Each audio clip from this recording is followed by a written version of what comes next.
Bonjour, on se retrouve aujourd'hui pour une nouvelle vidéo un peu différente que d'habitude car comme vous le savez je rencontre quelques soucis en ce moment d'ordre purement matériel avec un ordi devenu obsolète par rapport à mes besoins en termes de performance, ce qui m'empêche d'utiliser les plugins en même temps que l'enregistrement de la vidéo, ce qui m'a conduit à mettre en ligne en fait une cagnotte sous forme de don, donc si jamais vous voulez m'aider, c'est dans la description que ça se passe. Je referme la parenthèse. Aujourd'hui, il sera question de la V-Collection 7 d'Arturia, qui est sortie il y a quelques jours, donc c'est 24 instruments d'anthologie pour retrouver les sons des années 60, 70, 80, proposant également de nouvelles fonctionnalités pour répondre aux exigences des sound designers, des musiciens et des compositeurs de musique électronique moderne. J'ai eu l'occasion de faire un tuto sur la V-Collection 6, je vous invite à aller consulter le tuto qui dure environ 1 heure, où je parle de la société, des algorithmes qui sont utilisés pour émuler fidèlement les instruments réels, et où je présente globalement en fait les instruments de la collection. Donc je ne vais pas me répéter dans cette vidéo, et je vais me concentrer plutôt sur les nouveautés de la version 7 de cette collection. On a le droit à 3 nouveaux instruments, le Casio, le Synthi et le Mellotron. On a également une mise à jour d'Analog Lab en version 4 avec l'ajout d'une nouvelle banque de 800 sons qui s'appelle Synthopedia. Et on a la version 2 du fameux Org Amon B3. Les prix, donc vous avez le choix d'acheter le bundle pack tout inclus à 399 € au lieu de 499 et ce jusqu'au 10 juin 2019. Vous pouvez faire une mise à jour à 199 € si vous possédez déjà la V-Collection, une version précédente. Et si vous possédez un plugin de la V-Collection, vous pouvez faire une mise à jour moyennant 299 €. En fait, le prix sera proposé une fois que vous serez connecté à votre compte Arturia.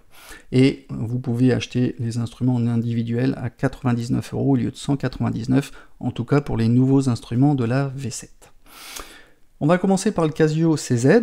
Donc Arturia a encore fait fort en émulant en fait ce synthé mythique des années 80 de la firme japonaise Casio, car il présentait en fait 2 avantages à l'époque, c'est qu'il était pas cher et c'est qu'en plus il apportait un nouveau type de synthèse sonore qu'on appelle distorsion de phase, alors qu'on était habitué à la synthèse sonore soustractive du type Moog, Oberheim, Harp et à la synthèse FM avec Yamaha. Donc juste un mot sur la distorsion de phase. Donc c'est une forme de synthèse qui est arrivée à la même époque que la synthèse FM, qui utilise un algorithme qui provoque une distorsion de la phase du signal d'origine, qui modifie l'angle en fait de phase de l'onde sinusoïdale à travers une deuxième onde de modulation. De façon simplifiée, en fait, on fait varier la vitesse de lecture de l'onde pour distordre la phase, ce qui permet de générer en fait une multitude de formes d'ondes, des plus simples aux plus complexes. Ça aura pour effet de créer une forme d'onde donc dynamique qui change en fait ses harmoniques au fil du temps. On peut passer d'une forme d'onde à une autre en utilisant une enveloppe, c'est ce que Casio en fait appelle le DCW, le Digital Control Wave, entendez par là le contrôle numérique de l'onde. Avec ce genre de synthèse, donc on peut créer une forme d'onde divisée en 2 parties par exemple, il y en a une qui peut être un cycle qui peut être en dents de scie, ce qu'on appelle le saw, et une autre en impulsion qu'on appelle un deuxième cycle avec le pulse par exemple. Donc Arturia a apporté également des nouveautés en permettant de dessiner nos propres formes d'ondes et de les combiner. On trouvera des contrôles comme les enveloppes de pitch, le DCW, l'amplitude, les niveaux, les panoramiques, le tune, le noise. On peut ajouter des effets, on a une matrice de modulation 16 par 16, c'est-à-dire qu'on peut mapper n'importe quelle source à n'importe quelle destination. Donc Arturia a augmenté aussi la polyphonie qui passe de 8 à 32 voix. Donc je vous invite à aller consulter le lien puisque j'ai fait une sélection également des meilleurs presets. Je vous mets le lien de la vidéo également dans la description. Maintenant, on va voir le Synthi. Donc c'est un synthétiseur qui est produit par la société anglaise EMS. EMS, c'est Electronic Music Studio, dans les années 70, qui a créé plusieurs variétés de synthétiseurs. Initialement, on avait un synthé en fait qui était dépourvu de clavier, qui servait uniquement à faire du bruit, des effets spéciaux, ce qu'on appelait le VCS3 pour Voltage Control Synthesizer, et 3 parce qu'il y avait 3 oscillateurs. Après, il y a eu l'ajout d'un clavier avec la version DK1. Avec la version DK2, on avait du duophonique. Ensuite, on avait le clavier à touche sensitive avec la version KS.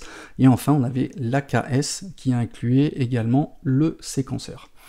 Donc Arturia a analysé en fait tous les aspects de ce matériel et les circuits électriques afin de modéliser, on va dire, jusqu'à même, je dirais, modéliser les changements de comportement évolutif dans le temps. Donc c'est quand même assez sympathique comme technologie.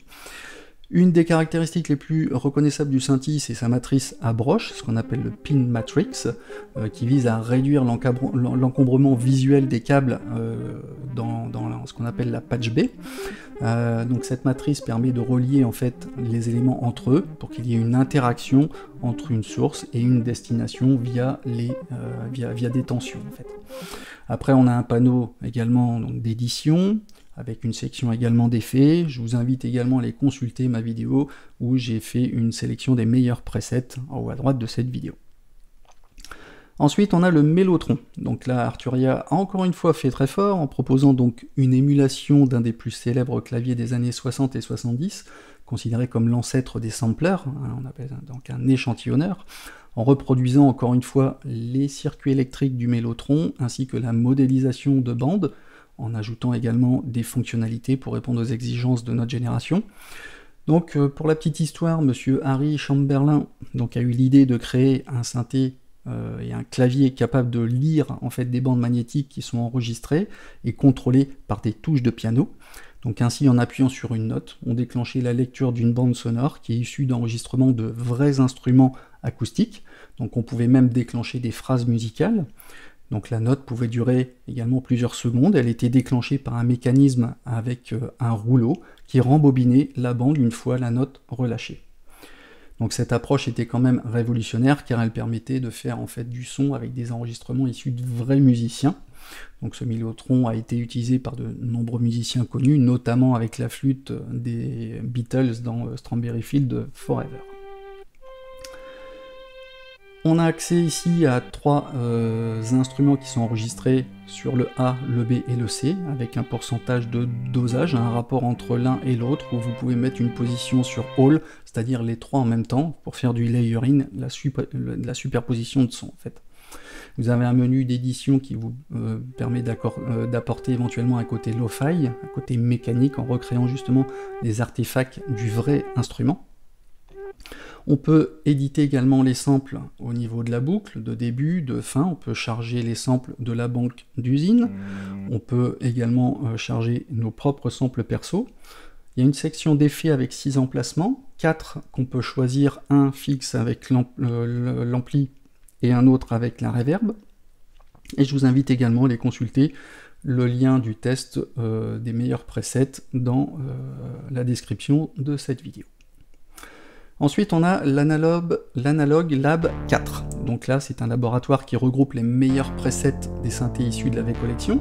Je vous invite également à aller consulter le tuto où j'explique tout le fonctionnement sur l'analogue.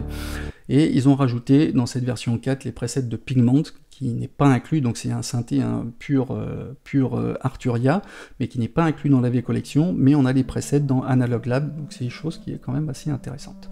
Donc l'Analog Lab 4 est intégré dans la V-Collection 7, mais il peut être acheté également aussi indépendamment, à 99 € en ce moment au lieu de 199, mais avec des fonctionnalités qui sont plus limitées en termes d'édition sonore. La nouveauté, c'est le mode concert qui vous permet de créer une liste en fait, de presets à utiliser en fonction de vos morceaux, qu'on appelle les songs, avec accès au Go on Stage, un mode intuitif qui permet de visualiser globalement en fait, les instruments, les effets, les macros des presets utilisés, et je trouve ça en fait très pratique pour notamment ceux qui font du live. Et bien évidemment, on a la bibliothèque Synthopedia avec 800 nouveaux presets. Je vous mets le lien également de la vidéo où j'ai fait un des tests de cette banque de sons.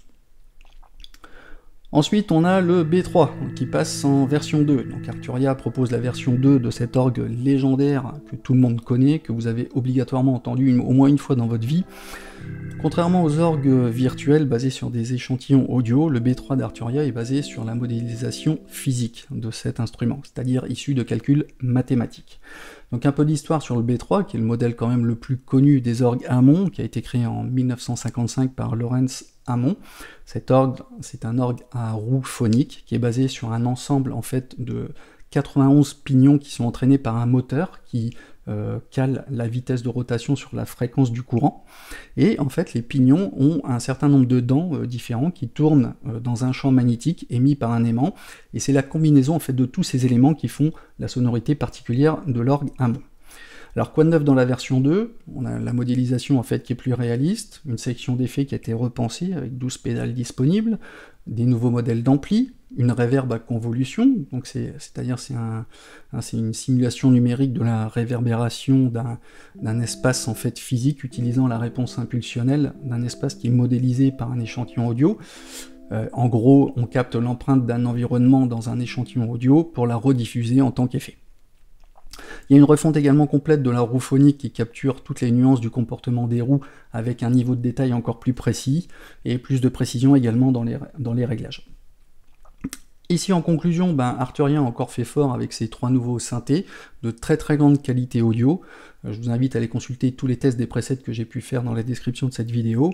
Cette V7 pour moi répond à toutes et tous, aussi bien aux designers qui vont s'éclater à faire joujou avec les potards et la matrice du synthi, aux adeptes du lo-fi avec l'import de vos propres samples perso dans le Mellotron, et aux musiciens qui veulent tout simplement des sons nickel qui sonnent bien, prêts à l'emploi, sans se prendre la tête à faire des bidouilles, donc avec le Casio ou l'excellent analogue Lab 4 qui est optimisé pour le live. Voilà, j'en ai terminé avec cette vidéo, j'espère que ça vous a fait plaisir, n'hésitez pas à me laisser des commentaires, je vous dis à bientôt pour de nouveaux tutos, allez, ciao ciao.